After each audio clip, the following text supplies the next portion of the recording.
He comes busting in, and he's got the damn Prince playing. He's a big fan of Prince, and when the money's getting tossed around, and then Well, also shoot, he's earlier got a with purple suit on. Of course, he's a fan of Prince. absolutely, dude. When it rains purple, he doesn't give a. Just who do ya? Just.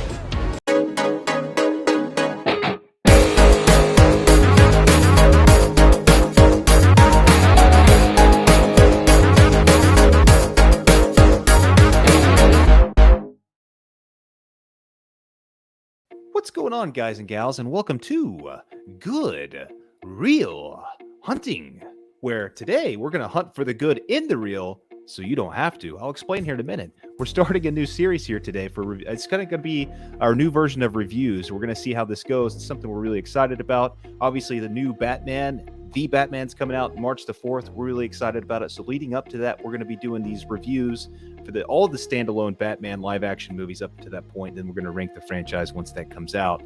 But what we're doing is a little bit different because we're going to do, instead of a classic review, we're going to do what's awesome with. That's just a new way of kind of wording the thing. But what the reason behind this, ladies and gents, is because, you know, we're not really movie critics. We don't really like to pick apart movies. We don't like to take, you know, somebody's hard work and just crap all over it or whatever. We just like to celebrate movies. We like the good stuff. We like to look into movies and find out the positives. We're positive people. That's what they call us on the streets. Positive Brett. Look at him. Look at this guy over here. He's super positive. And, I'm so positive. I'm also very generous too, and I cannot wait to be generous with this movie in today. That's right. And, you know, positive is my middle name. So we're like, you know what? Let's just be more positive on the channel. Let's talk about stuff we love. And that's what we're going to do here with Batman. This is a good option here today because obviously Batman is awesome. But, you know, even when we get to the bad ones, we're still going to look for the good. But either way, that being said, Brittman, are you excited to start this new chapter today? Yeah, it's a new day. Yes, it is. And right before we even start with this, we want to hear your thoughts about what you think is awesome about Batman 1989. Let us know in that comment section down below. And let's just get that discussion rolling. And without further ado, let's get nuts. You want to get nuts? All right, let's do it, man. All right, let's talk about some of the good stuff here, man. You want to start things off? You want to kick us off? Yeah, let me go ahead and start it off, man. Let's just go playing it simple here, man. Freaking Batman. Batman, the Keats, Michael Keaton. I'm Batman. Did a phenomenal job of his portrayal as the Dark Knight himself. Just he has a presence to him that just really stands out more than to the other Batmans. He just has that different aura about him, and you really just get like attentive to him. Like you just want to know what he does. And then of course the look of the classic Batman from 1989, freaking iconic with the classic yellow symbol on the front, the traditional colors, just great, and the gadgets, badass. Where does he get those wonderful toys? Dude, yeah, and that Batmobile was cool, man. The original, the classic Batmobile was pretty badass. And the Batwing too, yeah. All of it's just iconic and badass, man. It's just badassery to the fullest.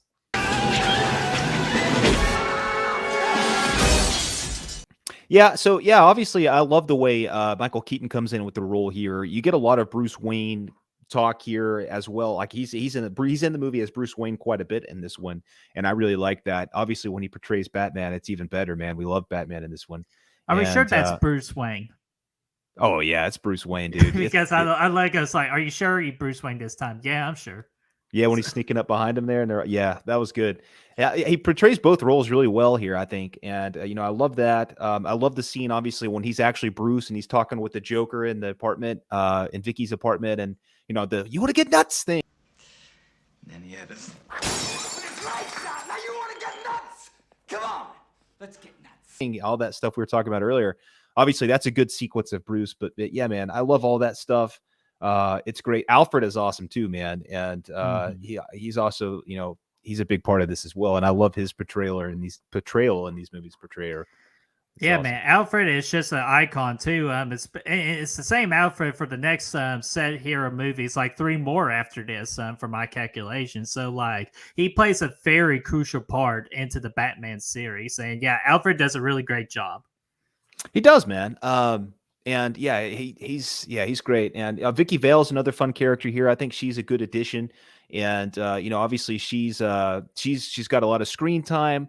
she's doing her own thing. She's working as a journalist, and she's figuring things out about Batman. And, I love that whole side plot and the way they end up kind of working together there at the end. And obviously, she gets kidnapped and stuff. But yeah, man, she's a good character, a fun time. Smoking. That's all I gotta say about Vicki. But you know what? I tell you what else I like about this thing, man, is the score by Danny Elfman, man. This is a freaking infamous score, obviously very classic superhero theme. One of the many reasons he gets to go and do the Spider-Man trilogy here in a few years. Yeah, Danny is just a legend when it comes to generating the most epic scores, especially for heroes too. He does I feel like that's really his ballpark right there. Is just to generate an iconic hero theme that you will remember for the rest of time. And this Batman one is absolutely no different. And it's such a good feel. I just, the cinematography is great too. I always think about the scene where the Batmobile is driving. You got Batman over here, Vicki Vale over here. They're driving through the leaves. It's kind of a famous shot. Very good cinematography, and the music is just freaking loud as hell right there. And it's awesome.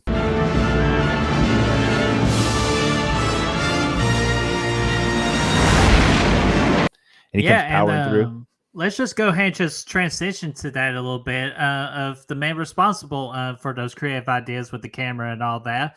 And it's our director, freaking Tim Burton, man. I'm just putting his unique style into the Batman world. I think it's a match made in perfect heaven. Dude, that's one of my favorite things about this movie is the world that he has built in this movie. This is really before CGI and all this stuff, but we get a very unique feel to this Gotham. It feels like its own. It has a personality. It's got an identity. It doesn't feel like New York like we do later in the franchise, obviously because it was New York, but I mean, it feels like its own thing. You got the freaking gargoyles hanging up and everything, and it's like, these big freaking statues and large infrastructure and crazy looking buildings and all this stuff. Now, yeah, granted, some of it's aged with the way it looks and stuff, but I mean, overall, I think he put a lot of work into giving this place its own feel and its own spin and an identity of what comic book gothic Gotham feels like. And in general, I think this world really much feels like a comic book world in the biggest way possible. I mean, everything about it is just, we just put ourselves into the comics. Yeah, absolutely. And I absolutely agree with that. I got one more, actually two more awesome things about this movie I want to address real quick. I want to save the big one for last. I think you know what that is. But for me, the museum scene and the third act are just freaking balls to the wall crazy, but I absolutely fell in love with it, with like the freaking Joker just and his man painting on the stuff, and then that one henchman's trying to paint on it, and the Joker's like, no. I like this one. And it's just like one of the most ugliest pictures in the whole damn museum. And then just the whole parade and then the money dropping out the ceiling, and then the clock tower. Dude, all of it's just epic. It's just so badass. Yeah, and it's all because Joker has his own freaking boombox crew, dude. That's what makes this so much fun. Miss me?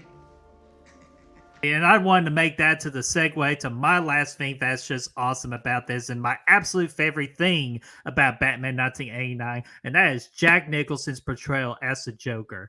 When you want Jack Nicholson to just freaking just hit a damn grand slam, he does it, man. And this one's no different with the Joker. I almost even put him as number one as Joker, but he's at my number two. It's just so damn close. But just the way Jack Nicholson portrays his Joker with the laugh and his freaking one-liners and his quotes, especially with have you ever danced with the devil in the pale moonlight? I figure I ask that to all my victims. Tell me something, my friend. You ever dance with the devil in the pale moonlight? And just the look with the traditional white paint, the green hair, and the red smile and all that. It's amazing, man. And I've already addressed the purple suit. Just looked really damn close to the actual comic of it. So damn, Jack Nicholson, you the damn man. Like, amazing. Like, I'm speechless. Bravo, dude. I mean, yeah, that's me too. Like, I love, obviously his Joker it gets overlooked a lot with the last two, with Joaquin Phoenix and, with Heath Ledger's performances, since then, which were both great. But this to me is like the most kind of comic book Joker that we've seen on the big screen by far. If you gotta go with a smile. And I just, I love the way, like you said about bringing Jack in for a big time performance. All you got to do to make Jack freaking have a badass performance is name his character Jack too. And he gets into it, man. Jack Torrance, and now Jack freaking, what's his name here? His name's Jack as well. The Joker, Jack the Joker. But yeah, he feels very much like a comic book villain in this thing, but he's also very sinister, right? He's not like the Joker should be, like, the Mark Hamill versions and everything we've seen. He's very sinister, and he's dark, and I like the origin story stuff with him, as Jack, when he's kind of a gangster and he's doing all this stuff, and he falls into the acid. That's all really cool stuff. And the fact that we actually meet Joker in this thing before we meet Bruce Wayne, like we see Batman early, but then like Joker's introduced as a character before Jack is rather before Bruce Wayne's even introduced to us. So I think that's really cool, and he gets a big character arc here from the beginning of the movie. But yeah, I mean, I think he's along with being like the most comic book feel of the character, he seems the most insane to me. Joaquin's was pretty insane. It was up there, but this guy, you don't know what the hell he's going to do. Like with the Joker, with Heath Ledger's performance, he just felt like a gangster, like a crazy gangster, but he was a gangster and like he was on top of shit. This guy feels like he's a loose cannon. You have no idea which direction he's going to go. Like the art sequence, and he's got this freaking romantic boombox music guy coming in with him, and all this stuff he's doing, and he's insane, and he's got the jokes in this one, which I really like. The freaking hand buzzer where that guy zaps away, he freaking smokes out, don't smoke, and then like all that stuff, and the mask and the purple everything, it's all great, man. And my favorite part about him was the freaking introduction of him, man, when he comes walking in that dark ass room, all shadows, and he's talking to his boy. And he comes walking in, and he kind of walks into the light. You see the reveal of his face, man. That was epic shit. Jack is dead, my friend. You can call me Joker. All right, so without further ado, let's go ahead and rate this. And not only are we going to rate this is a brand new segment. I say we show out some brand new ratings, my friend. That's right. We're on the awesome scale, Brett, man. Tell us where this thing falls on the awesome scale. All right, for the awesome scale for what we're doing with this one, it's going to be, I gave it a 4.25. I believe my buddy Brad here gave it a 4.5. That's so correct. we're just going to call this The Miz Awesome! Because I'm the Miz!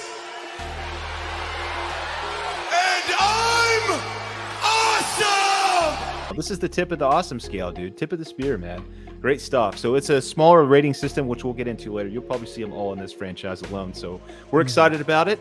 And, man, we'll see you guys, I guess, on the next one. So we're done here, Brett, man. Be sure to like this video, share, and subscribe. And, of course, ring that bell, ding, ding, ding, so y'all know what the next set of videos are up and ready. And if you want to help us find the good and the reals, you can do so by finding us at Facebook, Instagram, Twitter, Letterboxd, Spotify, and Apple Podcasts. Those links are for you to find down below. Abso-freaking-lutely. And then until then, we'll see you to the next one. Have you ever danced with the devil in the pale moonlight?